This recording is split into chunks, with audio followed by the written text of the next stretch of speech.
제6장 재림론 제2절 예수님은 어떻게 재림하실 것인가. 1. 성서에 대한 관점. 하나님은 때 아닌 때에 때의 것을 암시하여 어느 시대 어떤 환경의 사람이든지 자유롭게 그 지능과 심령의 정도에 따라서 하나님의 섭리에 대한 시대적인 요구를 깨닫도록 하시기 위하여 모든 천륜의 중요한 문제들을 상징과 비유로서 교시해 나오셨다. 그러므로 성서는 각각 그 정도의 차는 있지만 모든 해석자들에게 상이한 관점을 세워주는 결과를 가져오게 된다. 교파가 분열되는 주요한 원인은 바로 여기에 있는 것이다. 그러므로 성서를 해석함에 있어서도 그 관점을 어디에다 두는가 하는 것은 가장 중요한 문제가 아닐 수 없다. 세례 요한에 관한 문제만 하여도 그 하나의 예가 되는 것으로서 우리는 예수님 이후 2000년간이나 세례 요한이 그의 책임을 다했다고 하는 선입관으로서 성서를 보아왔기 때문에 성서도 또한 그렇게 보여졌던 것이다. 그러나 그와 반대의 입장에서 성서를 다시 상고할 때 세례 요한은 책임을 다하지 못하였다는 사실을 명백히 알게 되었다. 이와 같이 우리는 오늘에 이르기까지 성서의 문자에만 붙들려서 예수님이 구름을 타고 오신다고 단정하는 입장에서 성서를 보아왔기 때문에 성서도 또한 그렇게만 보여졌던 것이다. 그러나 예수님이 구름을 타고 오신다는 것은 현대인의 지성으로서는 도저히 이해할 수 없는 사실이므로 이제 우리는 성서의 문자가 말하고 있는 그 참뜻을 파악하기 위하여 종래와 다른 각도에서 다시 한번 성서를 상고해볼 필요가 있는 것이다. 우리는 성서의 세례 요한에 관한 부분에서 또 하나의 새로운 관점을 발견하였다. 예언자 말라기는 메시아의 강림에 앞서 이미 승천한 엘리야가 먼저 오리라고 예언한 바 있었다. 따라서 예수님 당시의 유대인들은 승천한 바로 그 엘리야가 재림하는 것이었기 때문에 의당 그는 하늘로부터 내려올 것이라고 믿고 그날만을 고대하였었다. 그러나 이외에도 예수님은 사가랴의 아들로 태어난 세례 요한을 가리켜서 엘리야라고 분명히 말씀하셨던 것이다. 우리는 여기에서 엘리야의 재림이 당시 유대인들이 믿고 있었듯이 그가 하늘에서 내려오는 것으로서 이루어지지 않고 지상에서 세례 요한으로 출생하는 것으로서 이루어졌다는 사실을 바로 예수님의 증언에 의하여서 알게 되었다. 이와 마찬가지로 오늘에 이르기까지의 많은 신도들은 예수님이 구름을 타고 다시 오실 것으로 믿어왔으나 일찍이 엘리야 재림의 실제가 우리에게 보여준 대로 재림 때에도 초림 때와 마찬가지로 그가 지상에서 육신을 쓰고 탄생하시리라는 것을 부정할 아무런 근거도 없는 것이다. 그렇다면 이제 우리는 여기에서 예수님이 지상에서의 육신 탄생으로 재림하시게 될는지도 모른다는 관점에서 이에 관한 성경의 많은 기록을 다시 한번 상고해볼 필요가 있는 것이다. 예수님의 초림 때에도 많은 학자들은 메시아가 유대 베들레헴에서 다윗의 후손으로 탄생될 것으로 알고 있었다. 그러나 한편 다니엘서에 내가 또 밤 이상 중에 보았는데 인자 같은 이가 하늘 구름을 타고 와서라고 기록된 말씀에 의하여 메시아가 구름을 타고 강림하실 것으로 믿은 성도들이 있었으리라는 것은 추단하기 어렵지 않다. 그렇기 때문에 예수님이 십자가에 돌아가신 후에도 유대인들 중에는 지상에서 육신을 쓰고 태어난 예수는 메시아가 될 수 없다고 반기독교 운동을 일으켰던 것이다. 그랬기에 사도 요한은 이들을 경고하기 위하여 미혹하는 자가 많이 세상에 나왔나니 이는 예수 그리스도께서 육체로 임하심을 부인하는 자라. 이것이 미혹하는 자요 적그리스도니라고 하여 육신 탄생으로 나타나신 예수님을 부인하는 자들을 적그리스도로 규정하였던 것이다. 다니엘 7장 13절의 말씀은 예수 재림 때에 되어질 것을 예언한 것이라고 주장하는 학자들도 있다. 그러나 모든 선지자와 및 율법에 예언한 것이 요한까지니라고 하신 말씀이나 그리스도는 모든 믿는 자에게 의를 이루기 위하여 율법의 마침이 되시니라고 기록되어 있는 말씀을 보아도 알 수 있지만 구약시대에는 메시아의 강림으로써 복귀 섭리의 전 목적을 완성하시려는 섭리를 해오셨기 때문에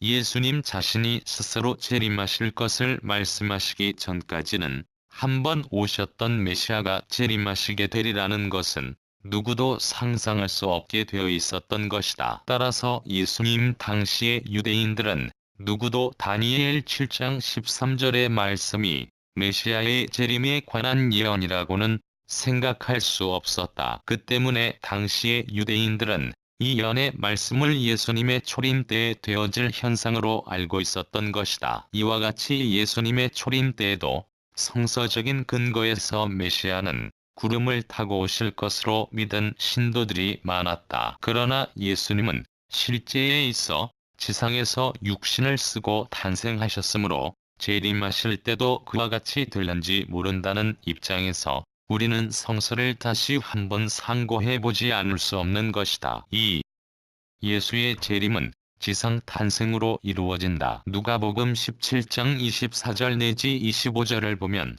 예수님은 장차 그가 재림하실 때에 되어질 일들을 예상하시면서 인자도 자기 날에 그러하리라. 그러나 그가 먼저 많은 고난을 받으며 이 세대에게 버림받아야 할지니라고 말씀하셨다. 만일 예수님이 성서의 문자 그대로 구름을 타고 천사장의 나팔 소리와 더불어 하나님의 영광 중에 재림하신다면 아무리 죄악이 관영한 세대라 할지라도 이러한 모양으로 오시는 주님을 모시고 받들지 않을 사람이 어디에 있을 것인가. 그러므로 예수님이 구름을 타고 오신다면 고난을 당하신다든가 이 세대로부터 버림을 받는 것 같은 일은 절대로 생길 수 없는 것이다. 그러면 예수님은 어찌하여 재림하실 때에 그와 같이 불행하게 될 것으로 말씀하셨을 것인가. 예수님 당시의 유대인들은 선지자 말라기가 예언한 대로 메시아에 앞서 엘리야가 하늘로부터 재림하여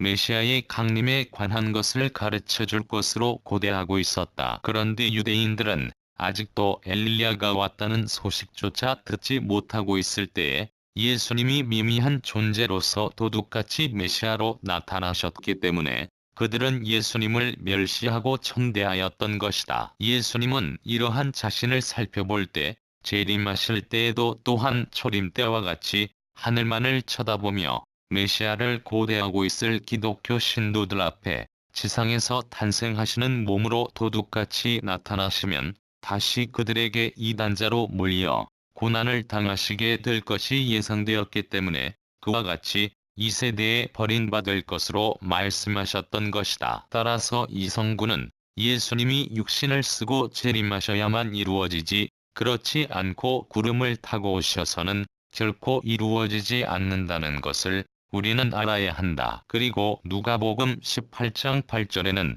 예수님이 내가 너희에게 이르노니 속히 그 원한을 풀어주시리라. 그러나 인자가 올 때에 세상에서 믿음을 보겠느냐고 하신 말씀이 있다. 끝날이 가까워올수록 잘 믿으려고 애쓰는 성도들은 점차 늘어가고 있는데 구름을 타시고 천사의 나팔 소리와 함께 하나님의 영광 가운데 나타나시는 주님을 어찌하여 신앙이라는 말조차 찾아볼 수 없을 정도로 성도들이 불신하게 될 것인가? 이 말씀도 역시 예수님이 구름을 타고 재림하셔서는 결코 그대로 이루어질 수 없는 것이다. 우리가 예수님 당시의 모든 사정을 회상해 보면 유대인들은 장차 엘리야가 하늘로부터 하강한 후에야 메시아가 베들레헴에서 유대인의 왕으로 탄생하시리라고 믿고 있었다. 그런데 아직 엘리야도 나타나지 않았던 때에 뜻밖의 나사렛에서 목수의 아들로 자라는 한 청년이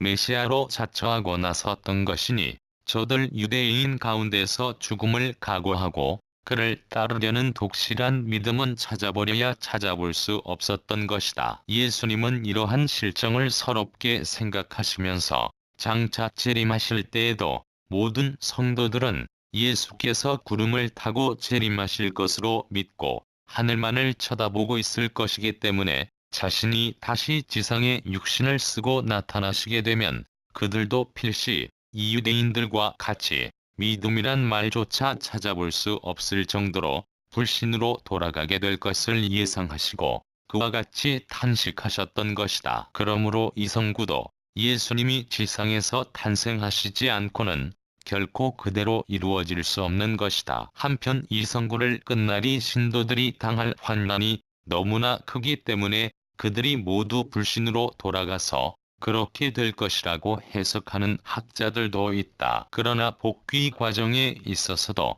환난이 능히 성도들의 신앙의 길을 막을 수 없었거든. 하물며 성도들이 신앙의 최후의 관문으로 들어가는 끝날에 있어서랴 환난과 고통이 심하면 심할수록 하늘로부터의 구원의 손길을 더욱 열망하여 하나님을 찾게 되는 것이 누구에게나 공통된 신앙생활의 실태라는 것을 우리는 알아야 하겠다. 다시 우리는 예수님이 마태복음 7장 22절 내지 23절에서 그날에 많은 사람이 나더러 이르되 주여 주여 우리가 주의 이름으로 선지자 노릇하며 주의 이름으로 귀신을 쫓아내며 주의 이름으로 많은 권능을 행치 아니하였나이까 하리니 그때에 내가 저희에게 밝히 말하되 내가 너희를 도무지 알지 못하니 불법을 행하는 자들아 내게서 떠나가라 하리라고 하신 말씀을 볼 수 있다. 주의 이름으로 기사 이적을 행할 정도로 잘 믿는 성도라면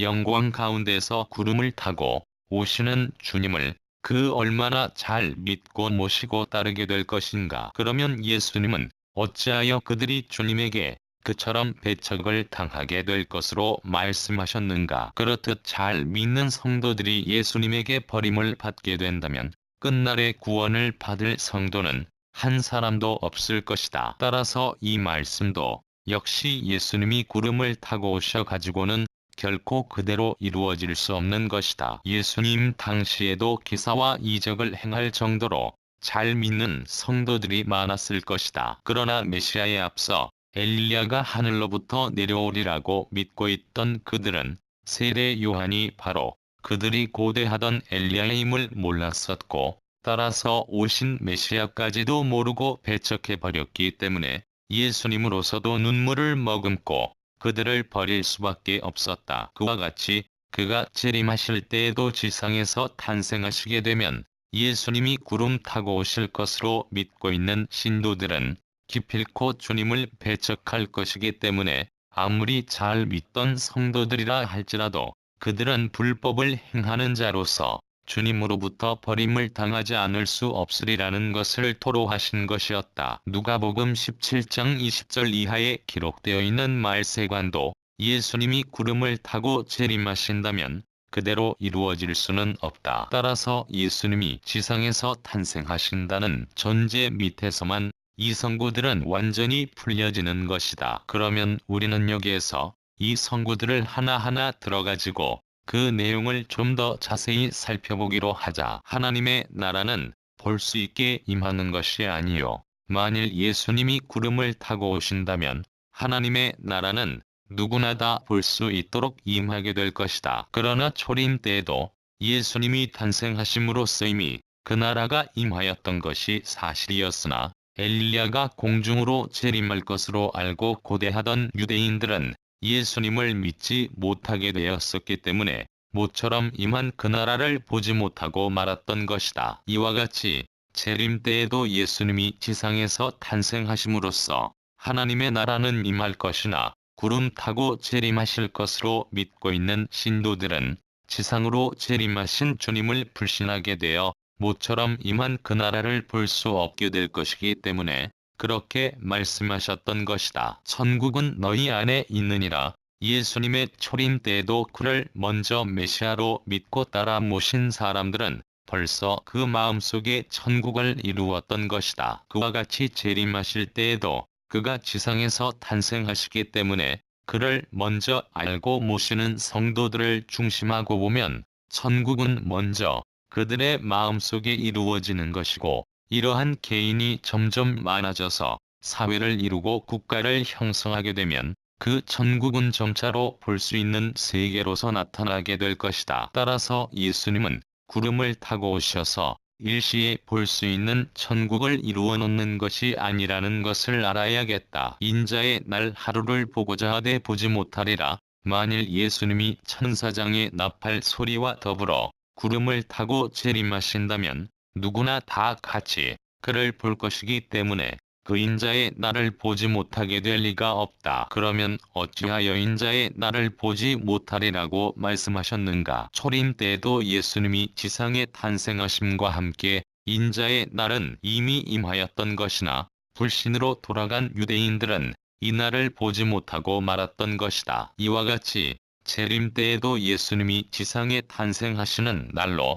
인자의 날은 오는 것이지만 예수님이 구름 타고 오실 것으로 믿고 있는 신도들은 예수님을 보아도 그를 메시아로 믿고 따르지 않을 것이기 때문에 인자의 날은 이미 와 있을지라도 기실 그날을 그날로 보지 못하게 될 것임이 사실이다. 사람이 너희에게 말하되 보라, 저기 있다 보라, 여기 있다 하리라. 그러나 너희는 가지도 말고 좇지도 말라. 이미 부활론에서 논한 바와 같이 말세에는 심령이 어느 기준에 달한 성도들은 너는 주라는 계시를 받게 되는데, 그럴 때에 그들이 이러한 계시를 받게 되는 원리를 모르면 스스로 재림주로 자처하게 되어 오시는 주님 앞에 적그리스도가 된다. 그러므로 이러한 사람들에게 미혹당할 것을 염려하여 이런 권고의 말씀을 주신 것이었다. 번개가 하늘 아래 이편에서 번듯하여 하늘 아래 저편까지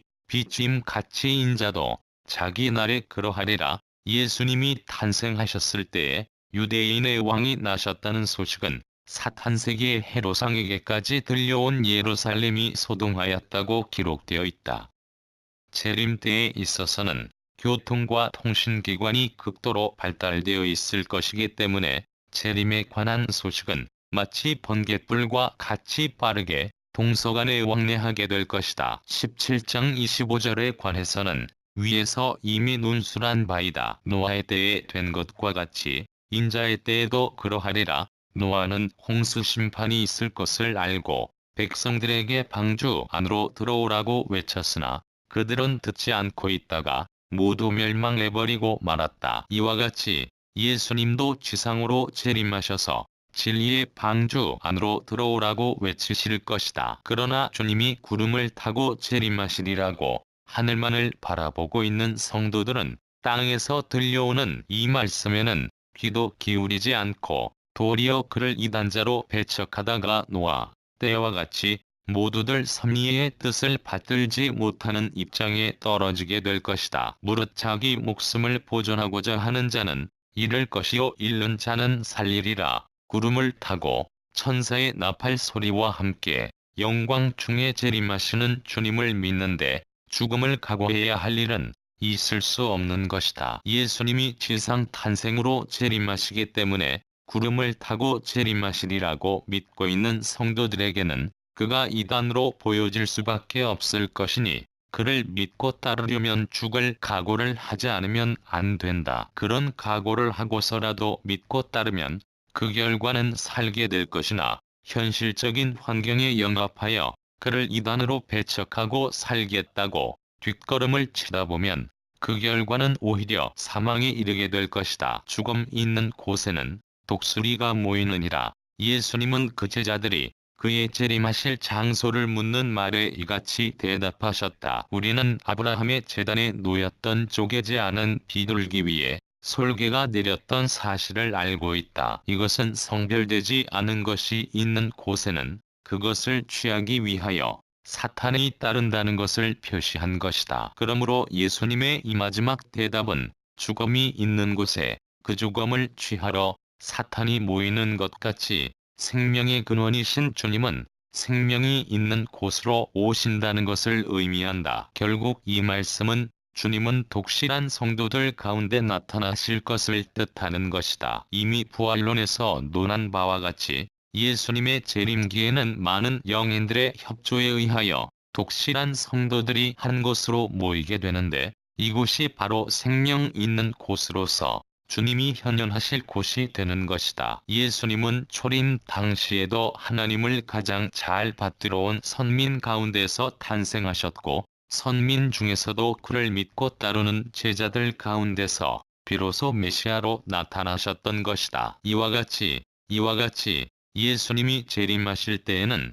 그가 지상에서 탄생하시기 때문에 요한계시록 12장 5절에 여자가 아들을 낳으니 이는 장차 철장으로 만국을 다스릴 남자라 그 아이를 하나님 앞과 그 보좌 앞으로 올려가더라는 기록이 있는 것이다. 여기에 철장은 죄악 세계를 심판하고 지상 천국을 복귀할 하나님의 말씀을 의미한다. 인류 역사 종말론에서 상술한 바와 같이 불심판은 곧 혀심판이요. 따라서 말씀 심판이다. 그러므로 예수님이 하시던 그 말씀이 저들을 심판한다고 하셨고 말씀으로 하늘과 땅을 불살라 심판한다고 하셨으며 주께서 입의 기운으로 불법한 자들을 죽인다고도 하셨다. 그러므로 세상을 심판하실 예수님의 입의 막대기, 곧 혀와 입술의 기운, 곧 그의 말씀이 바로 철장인 것이다. 그래서 요한계시록 2장 27절에는 철장을 가지고 저희를 다스려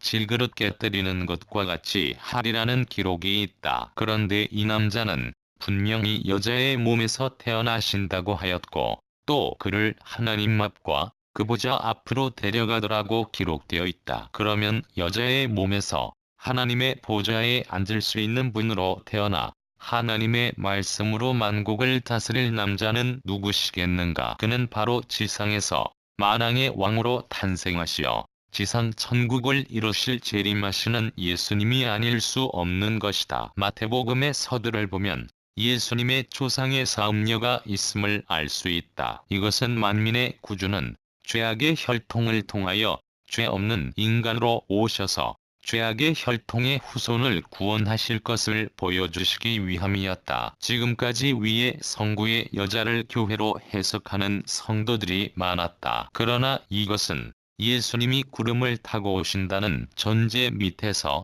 이 성구를 해석하려니까 교회라고 해석할 수밖에 없었던 것이다. 그리고 요한계시록 12장 17절에 기록되어 있는 여자의 남은 자손은 그 아래 씌어있는 바와 같이 예수를 믿음으로써 그의 증거를 가진 자들로서 하나님의 양자격으로 선 성도들을 의미하는 것이다. 예수님의 재림에 관하여 어떤 학자들은 성령의 강림으로 인하여 예수님이 각자의 마음속에 내재하게 되는 것을 그의 재림이라고 믿고 있다. 그러나 예수님은 그가 십자가에 돌아가신 직후 오순절에 성령이 강림하신 때부터 오늘에 이르기까지 누구든지 그를 믿는 사람의 마음속에 언제나 내재하시게 된 것이므로 이런 것이 재림이라면 그 재림은 이미 2000년 전에 이루어졌다고 보아야 할 것이다. 또 어떤 교파에서는 예수님이 영체로 재림하실 것을 믿고 있다. 그러나 예수님은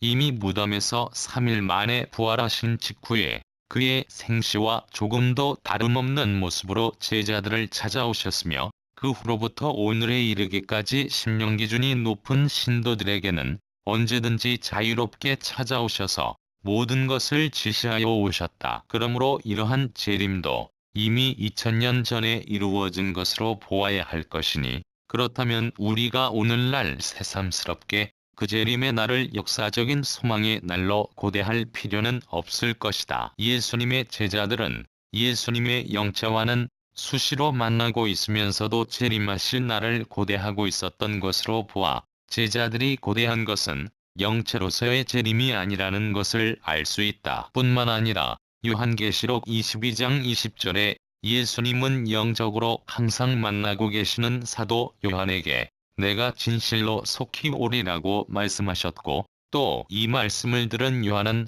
주 예수여 오시옵소서 하고 대답하였다. 여기에서 예수님 자신도 영체로서 찾아오시는 것은 재림이 아니라는 것을 나타내셨으며 사도 요한도 또한 예수님이 영체로서 나타나시는 것을 그의 재림으로 보지 않았음을 알 수 있는 것이다. 이와 같이 예수님이 영체로서 재림하시는 것이 아니라면 초림시와 같이 육신을 쓰고 재림하실 수밖에 없다는 것은 극히 자명한 사실이다. 창조 원리에서 상술한 바와 같이 하나님은 무형, 유형 두 세계를 창조하시고 하나님의 축복의 말씀대로 이 세계를 주관케 하시기 위하여 인간을 창조하시되 영인체와 육신의 두 부분으로 하셨던 것이다. 그러나 아담이 타락하였기 때문에 인간은 이도세계의 주관자로 설 수 없게 되었으므로 주관자를 잃어버린 피조물은 탄식하며 자기를 주관해줄 하나님의 아들들이 나타나기를 고대하게 되었다. 그러므로 예수님은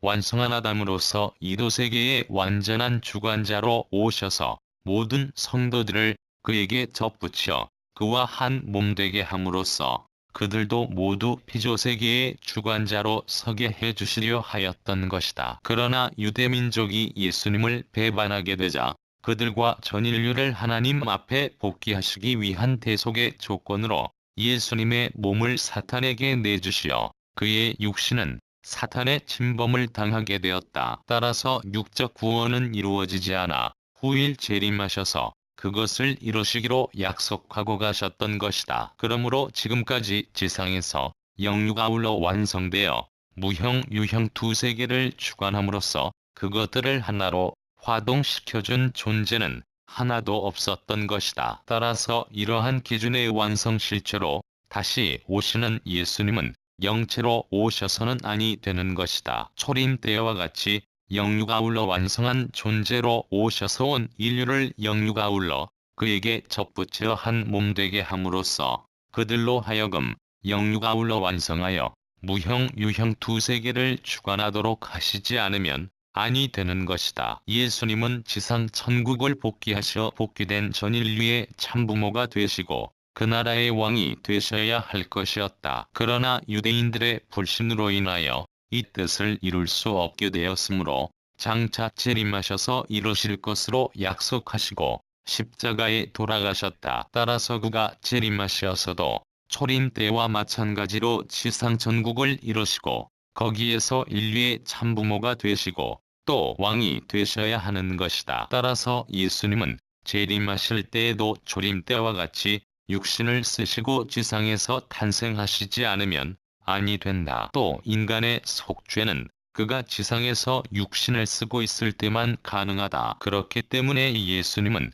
이 목적을 이루시기 위하여 육신을 쓰고 오셔야 했던 것이다. 그런데 예수님의 십자가로 인한 구원은 영적 구원뿐이어서 아직도 우리의 육신을 통하여 유전되어 온 원죄는 그대로 남아있기 때문에 예수님은 이것을 속죄하시어 인간의 육적 구원까지 완성하시기 위하여 재림하셔야 하는 것이다. 따라서 예수님이 영체로 재림하셔서는 이 목적을 달성하실 수 없기 때문에 초림 때와 같이 육신을 쓰고 오시지 않으면 아니 되는 것이다. 우리는 위에서 예수님의 재림은 영체 재림이 아니라 초림 때와 같이 육신 재림이라는 것을 여러모로 밝혔다. 예수님이 서로 영체로 재림하신다 하더라도 시간과 공간을 초월하여 영안으로만 볼 수 있는 영체가 물질로 된 구름을 타고 오신다는 것은 더욱 이치에 닿지 않는 말이다. 더구나 그의 재림이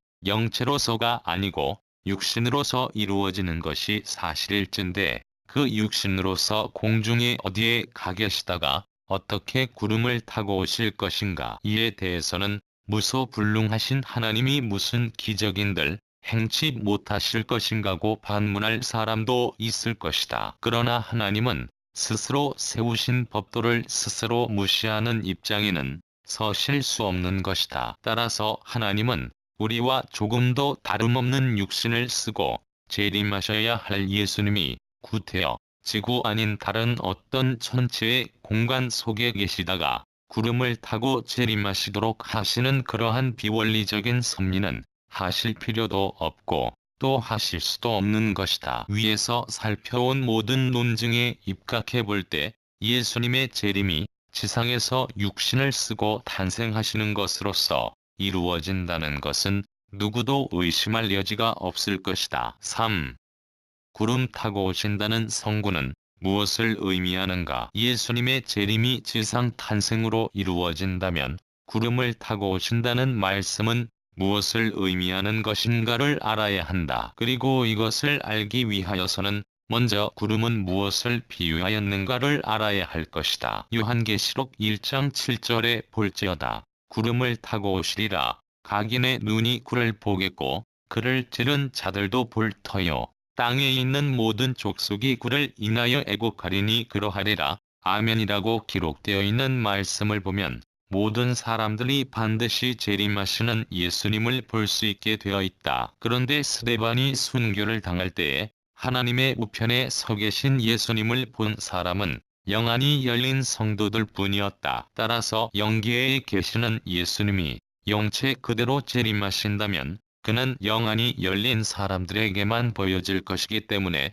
결코 각인의 눈이 다 영체로 재림하시는 예수님을 볼 수는 없는 것이다. 그러므로 성경에 각인의 눈이 다 재림하시는 주님을 볼 수 있다고 한 것은 그가 육신을 쓰고 오시기 때문임을 알아야 한다. 한편 육신을 쓴 예수님은 구름을 타고 오실 수는 없는 것이기 때문에 여기에 구름은 분명코 무엇인가를 비유하고 있음에 틀림이 없다. 그런데 또 같은 성구 가운데 저를 찌른 자도 볼 것이라고 한 기록이 있다. 예수님을 찌른 자는 로마 병정이었다. 그러나 로마 병정은 재림하시는 주님을 볼 수는 없는 것이다. 왜냐하면 이미 죽어버린 로마 병정이 지상에서 재림하시는 예수님을 볼 수 있으려면 부활해야 될 터인데 요한계시록 20장 5절의 기록에 의하면 예수님이 재림하실 때에 부활될 사람은 첫째 부활에 참여할 사람들 뿐이요. 그 밖에 죽은 자들은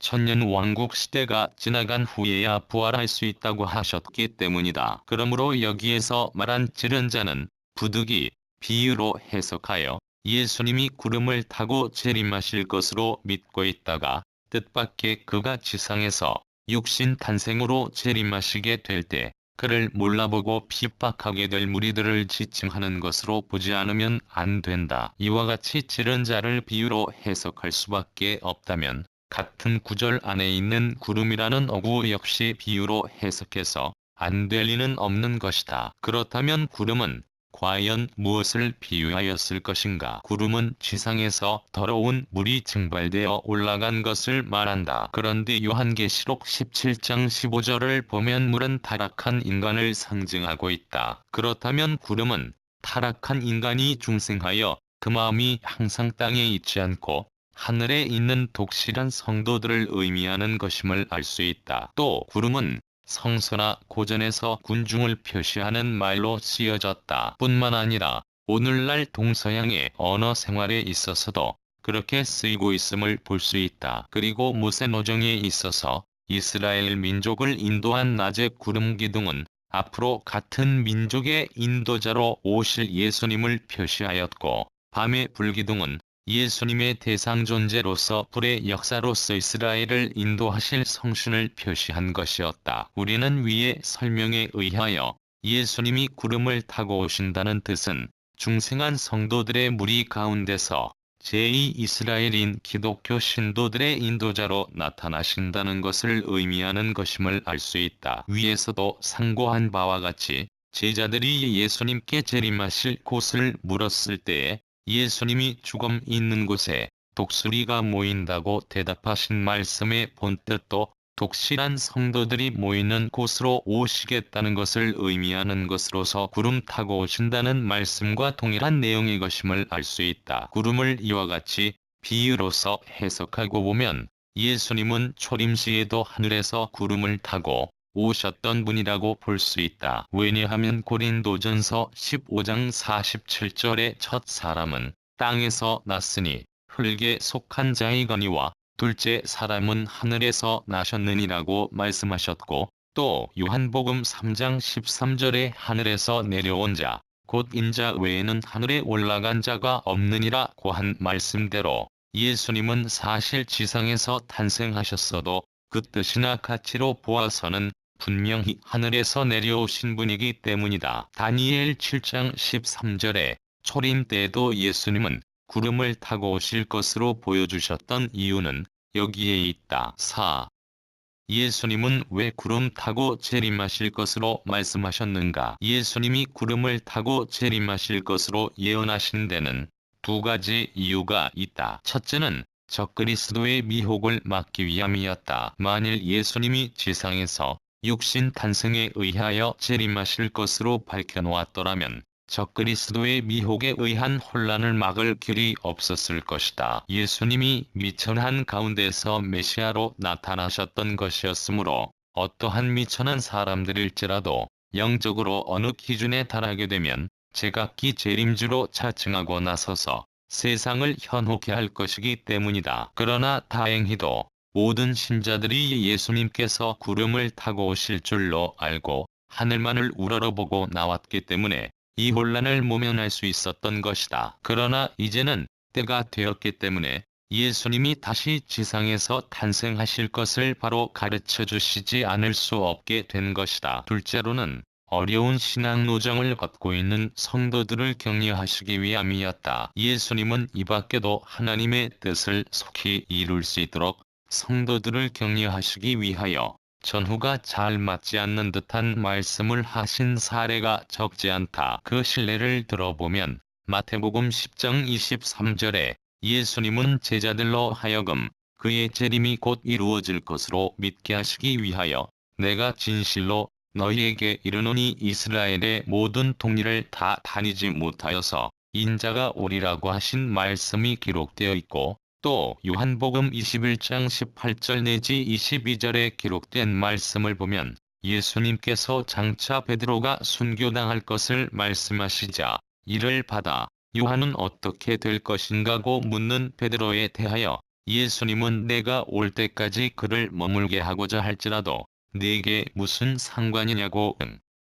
수하셨다. 이 말씀에 의하여 요한이 세상을 떠나기 전에 예수님이 재림하시지나 않을까 하고 고대한 제자들도 있었던 것이다. 또 마태복음 16장 28절에 예수님은 진실로 너희에게 이르노니 여기 섰는 사람 중에 죽기 전에 인자가 그 왕권을 가지고 오는 것을 볼 자들도 있느니라고 말씀하셨기 때문에 제자들은 자기들이 살아있는 동안에 재림하시는 예수님을 만날 수도 있을 것으로 생각하기도 하였던 것이다. 이와 같이 예수님은 곧 재림하실 것으로 말씀하셨기 때문에 제자들은 예수님의 재림을 열망하는 일념에서 로마 제국의 압정과 유대교의 핍박 가운데에서도 오히려 성신의 충만한 은혜를 받아서 초대교회를 창건하였던 것이다. 예수님이 구름을 타고 하나님의 권능과 영광 가운데서 하늘로부터 천사의 나팔 소리와 더불어 강림하셔서